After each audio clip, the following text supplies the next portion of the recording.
Bonjour, bienvenue dans notre cours intitulé Introduction au droit international de l'environnement. Il vous sera présenté par Yves Moukala Sendoula. Je suis avocat au barreau de Kinshasa Matete, chef de travaux à l'Université libre de Kinshasa et chercheur à l'Institut de relations internationales et études stratégiques. Notre étude se veut être pour objectif pour sensibiliser et approfondir les connaissances concernant les obligations et les perspectives afférentes au droit de l'environnement.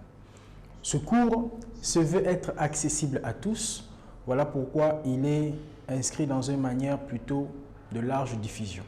Pour ce cours, nous avons besoin d'un plan. Ce plan se veut également être aussi simple que le public qu'il vise. Il visera tout d'abord à définir l'environnement et pourquoi doit-il être protégé. Ensuite, pourquoi le droit est-il important dans la protection de l'environnement? En troisième lieu, le droit de l'environnement et les autres disciplines dans leur rapport pour poursuivre avec les origines du droit international de l'environnement. Enfin, pour finir avec quelques principes du droit international de l'environnement. Passons à notre premier point. Qu'est-ce qu'est l'environnement? Eh bien, plusieurs définitions de l'environnement existent au niveau international. Mais celle qui nous intéresse est celle qui définit l'environnement comme étant l'ensemble de ressources naturelles abiotiques et biotiques telles que l'air, l'eau, le sol, la faune, la flore et l'interaction entre ces mêmes facteurs, les biens qui comprennent l'héritage culturel et les aspects caractéristiques du paysage.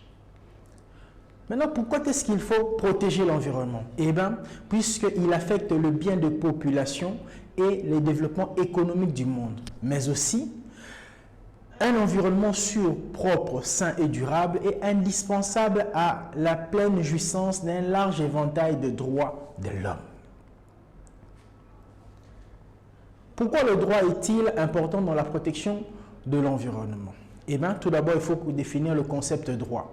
Il s'est défini de plusieurs manières et nous aborderons le sens objectif du droit qui s'est défini comme étant l'ensemble des règles obligatoires adoptées par les autorités publiques selon une procédure préétablie pour organiser une matière ou la société. Cette définition du droit a comme caractéristique le fait d'être obligatoire et sanctionnateur. Le droit permet d'établir des prescriptions ou des interdictions, mais également des mesures de persuasion ou de dissuasion et la création d'outils de gestion. Le rapport du droit de l'environnement et les autres disciplines se veut être un rapport de complémentarité, puisque le droit de l'environnement est au carrefour de toutes les autres disciplines parce qu'il bénéficie des apports des autres disciplines, ce qui ne lui enlève pas son caractère autonome. Cela veut dire que le droit de l'environnement a besoin de la participation de l'environnementaliste, a besoin de la contribution du juriste, du politologue, de l'historien, de l'ingénieur et des autres disciplines scientifiques. Les origines du droit international de l'environnement. Eh bien, plusieurs textes au niveau international contribuent ou ont posé les bases du droit international de l'environnement. Mais deux retiendront notre importance, notre attention. Il s'agit tout d'abord de la Convention de Londres de 1933 relative à la conservation de la faune et de la flore à l'état naturel. Cette convention a été appliquée en Afrique et au Congo particulièrement, ce qui a permis la création du parc de Salongo qui se partage entre plusieurs provinces dans lequel quelques espèces protégées sont gardées, entre autres le bonobo et l'éléphant de forêt. Outre ce texte de Convention de Londres, il y a également la Convention de Washington de 1940 sur la protection de la flore, de la faune et de beauté panoramique naturelle des pays de l'Amérique. Ce qui a permis de protéger des paysages tels que la chute d'Inganzu qui se trouve dans la frontière entre l'Argentine et le Brésil. Mais en dehors de ces deux conventions, il y a également eu l'apport de la jurisprudence internationale, entre autres avec la sentence arbitrale de la fonderie du Trail le 11 mai 1941 qui opposait le Canada aux États-Unis d'Amérique.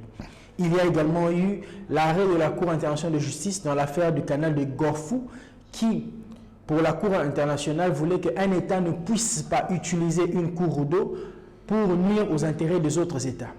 Et un dernier arrêt ou un avis, c'est l'avis de la Cour internationale de justice qui porte l'importance des activités des États à veiller à ce que cela ne puisse pas nuire à l'environnement.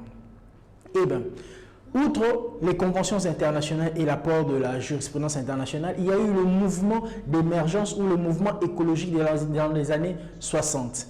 Ce mouvement a contribué et a poussé à l'élaboration ou à l'établissement, à la convocation de 2 conférences importantes.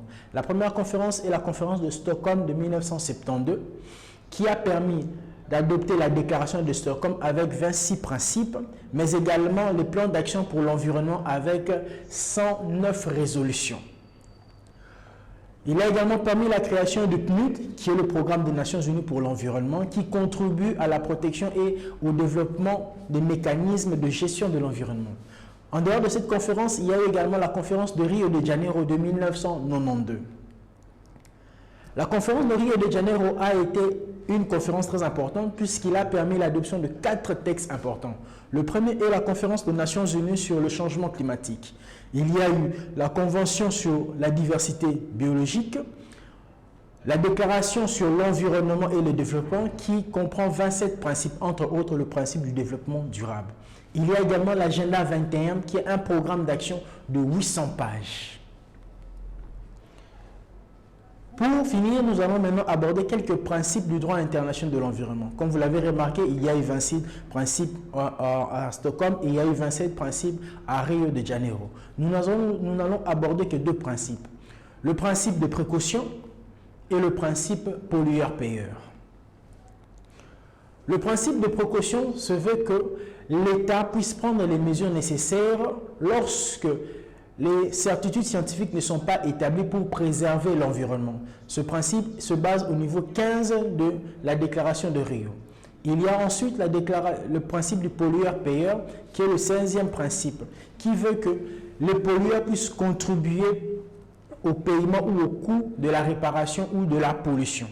Voici en quelques mots l'essentiel de notre travail et vous trouverez ici des éléments pour vous permettre d'aller plus loin dans votre recherche.